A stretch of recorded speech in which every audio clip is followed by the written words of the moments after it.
I didn't notice the money was gone right away. That's the thing about trust, you don't check it daily.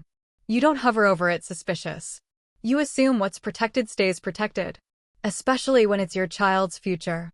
My name is Lila. For 12 years, I had been quietly setting aside money for my daughter's education. Not aggressively, not recklessly, just consistently. Small sacrifices layered over time. Bonuses redirected. Vacations skipped. Comfort delayed. It wasn't a fortune. It was a promise. The account was simple, conservative, untouched. I checked it once a year, usually around tax season, just to confirm everything was on track. This year, when I logged in, the number didn't just look wrong. It looked empty. Not zero, but close enough to make my chest tighten. I refreshed the page. Checked again. Verified the account number. Same result. I stared at the screen longer than I should have, waiting for logic to catch up. Waiting for a reasonable explanation to appear. It didn't. Instead, a transaction history loaded slowly, line by line. Withdrawals. Transfers. Large ones. Recent. My hands felt cold as I scrolled. The account had been accessed using credentials I didn't recognize. I called the bank immediately. After a few minutes on hold, a calm voice answered. "Ma'am, the withdrawals were authorized." "No," I said. "They weren't." There was a power of attorney on file. The representative replied gently. "Added last year." I felt dizzy. "By whom?" There was a pause. Keys clicking. "Your sister," she said. The room went very quiet. My sister had always moved through life like rules were optional as long as you smiled while breaking them. She was charming, confident, convincing. She believed opportunities existed to be taken, not earned. And she had always believed she deserved more than she had. Growing up, she was the one my parents defended. "She means well. She's just ambitious. She's different from you." Different was one word for it. I was careful. She was bold. I planned. She pushed. Somehow, her pushing was always forgiven. My caution was overlooked. Still, I never thought she'd cross this line. I called her. She answered on the third ring, cheerful. "Hey," she said. "What's up?" "You access my daughter's education account," I said. No greeting. No preamble. Silence brief, but telling. Then a sigh. "I was going to tell you." "When?" I asked. "After things settled." "What things?" I demanded. She laughed lightly. "Relax. It's an investment." I closed my eyes. "You took money meant for a child's education." "I borrowed it," she corrected. "Temporarily." "For what?" There was a pause, then pride crept into her voice. "I finally closed on the penthouse." My stomach dropped. "You used my daughter's money to buy property?" "Not used," she said. "Leveraged." I gripped the phone tighter. "You had no right." "I had access," she replied smoothly. "You signed the documents years ago." I searched my memory frantically. A hospital visit. A rushed signature. Something presented as a formality during a family emergency. "You tricked me," I said. "I helped myself," she replied. Big difference. I felt something shift inside me, cold, steady, unmistakable. "You need to return it," I said. She scoffed. "I can't just reverse a purchase." "You'll find a way." She lowered her voice. "You're overreacting. The value will go up. Your daughter will be fine." Fine. Like futures were flexible. Like trust was optional. I hung up. That night, I sat at the kitchen table long after my daughter went to bed. I didn't cry. I calculated. What could be recovered? What could be proven? What would be denied? I reviewed documents, emails, records. I made copies. Screenshots. Notes. I was halfway through a spreadsheet when my daughter appeared in the doorway. She was 13. Quiet. Observant. Far more perceptive than people gave her credit for. "Why are you still awake?" she asked. I hesitated. "Just work stuff." She walked closer, glanced at the screen, then at my face. "That's my college account, isn't it?" I froze. "How do you know about that?" "You've mentioned it before," she said simply. "And you only look like that when something important breaks." I closed the laptop gently. "Yes," I said. "Something happened." She pulled out a chair and sat across from me. "Was it Auntie?" she asked. I didn't answer. She didn't need me to. Her jaw tightened. "She's been acting weird lately." "How so?" I asked quietly. "She keeps talking about investments," my daughter said, "and showing pictures of her new place. She told me I should visit because it has a view that cost a lot." That settled it. "She spent your college money," I said. My daughter didn't gasp. She didn't cry. She thought. Then she asked, "Did she do it legally?" "I don't know yet," I replied. She nodded slowly. "Then that's where we start." I looked at her. "Mom," she continued, calm and focused, "if she thinks no one noticed, she'll make mistakes." Something in her tone surprised me. Not anger. Strategy. "She already has," my daughter added. I leaned forward. "What do you mean?" She smiled faintly. I saw something she didn't hide well. My daughter didn't rush into explanations. She took her time, the way people do when they're sure of what they've seen and don't need to prove it with drama. She stood, walked to the counter, and poured herself a glass of water before sitting back down. "She posts everything," my daughter said finally. "Not on the main account. On the other one." I blinked. "Other one?" "The private one," she replied. "The one she thinks no one from the family follows." I stared at her. "You follow her?" My daughter shrugged. "She accepted me." "Of course she did. What did you see?" I asked. My daughter pulled out her phone and scrolled calmly, as if she were showing me a recipe or a funny video. Then she turned the screen toward me. Photos loaded one after another. Construction updates. A balcony view at sunset. A caption about closing day. Then something else. A screenshot. It showed a wire confirmation, cropped, but not enough. The numbers were partially visible. The bank name unmistakable. The date stamped clearly in the corner.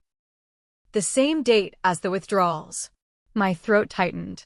"She posted this?" "She deleted it after a few minutes," my daughter said. "But I saved it." I looked at her. "Why?"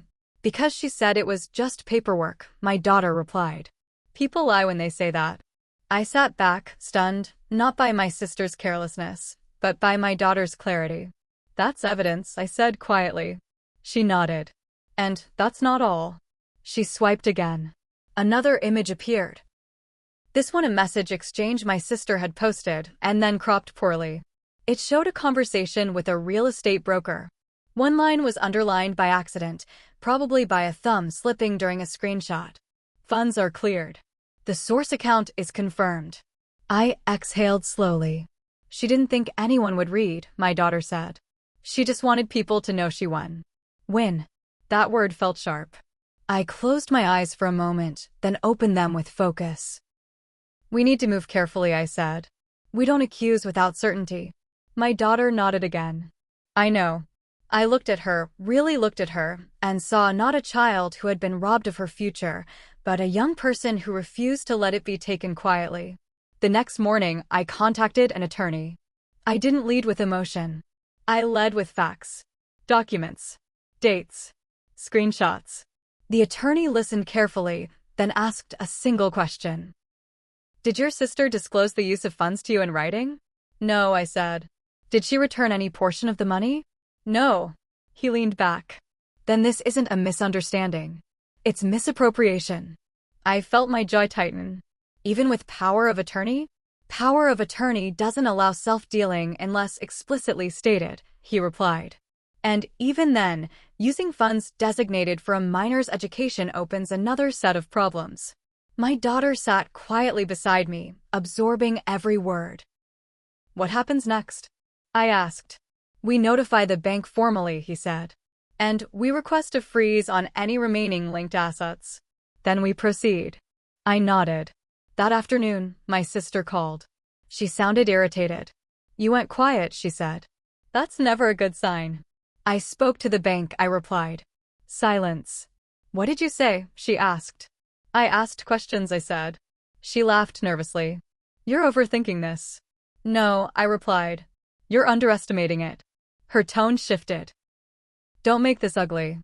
"You already did," I said calmly. She lowered her voice. "If you push this, you'll embarrass the family." I thought of my daughter sitting at the table the night before, calmly collecting evidence while adults assumed no one was paying attention. "You embarrassed yourself," I replied. "I'm just not hiding it." She hung up. By evening, the bank confirmed receipt of the attorney's notice. Accounts were flagged. Transactions were under review. My sister's confidence cracked fast. She began texting. "We can talk this out. You're blowing this out of proportion. Think about your daughter. Do you want this stress for her?" I didn't reply. My daughter read the messages over my shoulder. "She's scared," she said simply. "Yes," I replied, because she thought no one would push back. The next day, my parents called. Confused, concerned, defensive. "Your sister said you're accusing her of theft," my mother said. "I'm not accusing," I replied. "I'm documenting." My father raised his voice. "She was helping herself temporarily." "For what?" I asked. "Luxury?" Silence. "She promised she'd pay it back," my mother said weakly. "With what?" I asked.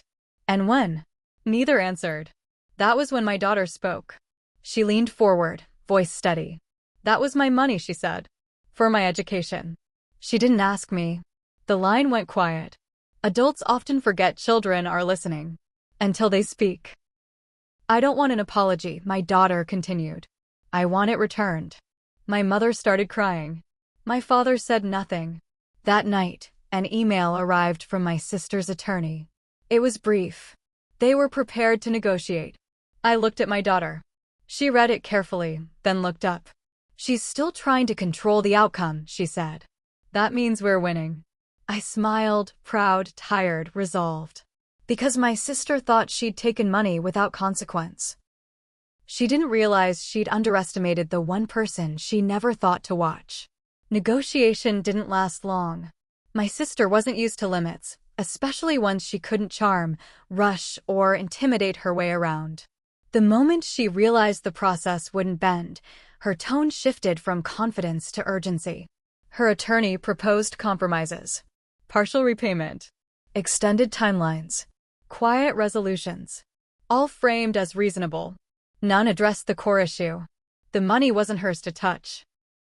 And she knew it. The bank's investigation moved faster than she expected. Flags turned into holds. Holds turned into questions she couldn't answer cleanly. The more she spoke, the more inconsistent her story became. One afternoon, the attorney called me directly. "Your sister is prepared to return a portion immediately," he said. "The remainder would follow after refinancing." "A portion isn't acceptable," I replied. There was a pause. "This could escalate." "It already has," I said calmly. I ended the call and turned to my daughter, who was seated at the table with her laptop open. "They're trying to delay," she said without looking up. "Yes," I agreed. "Because delay is their last tool." She nodded. "Then we remove it." "How?" I asked. She turned the screen toward me. She had organized everything. Not just screenshots, but timelines. Connections. A clean sequence that showed intent, access, and use. She'd cross-referenced dates from social posts with transaction records, aligning captions with confirmations. She posted before the funds fully cleared, my daughter said. That's why she cropped everything. But metadata doesn't lie. I stared at the screen, stunned. "You learned how to do this?" I asked. "I learned how adults make mistakes when they assume kids aren't watching," she replied. The attorney reviewed what she'd compiled and went silent. "This," he finally said, "is decisive." Within 48 hours, the tone changed completely. No more compromises. No more delays. A full return was offered. Principal. Associated fees. Legal costs. All of it. My sister didn't call. Didn't text. She sent one email. "I never meant to hurt anyone." I read it once, then closed it. Intent doesn't undo impact. The funds were restored to the account exactly as they'd been: conservative, protected, untouched by ambition that wasn't earned. The promise was intact again. But something else had changed permanently. At the next family gathering, no one spoke about the penthouse. It was quietly sold. No photos. No captions. Just absence. My sister avoided eye contact. My parents were subdued, careful with their words. The balance of the room had shifted, not dramatically, but unmistakably. My daughter sat beside me, calm, composed. Someone asked her what she wanted to study someday. She smiled. I haven't decided yet. No pressure. No fear. Just possibility. On the drive home, she looked out the window and said something that stayed with me. She thought money meant power, she said. But power is knowing when to stop someone. I reached over and squeezed her hand. You did more than that, I said. You protected your future. She shrugged. I just paid attention. And that was the truth. My sister spent my daughter's education money on luxury and assumed no one would challenge her. She assumed adults would smooth it over. That family would protect her. That silence meant permission. She was wrong. Because she didn't account for the quiet intelligence of a 13-year-old who understood something she never did. That entitlement collapses the moment accountability walks in. And once it does, there's no penthouse high enough to escape it.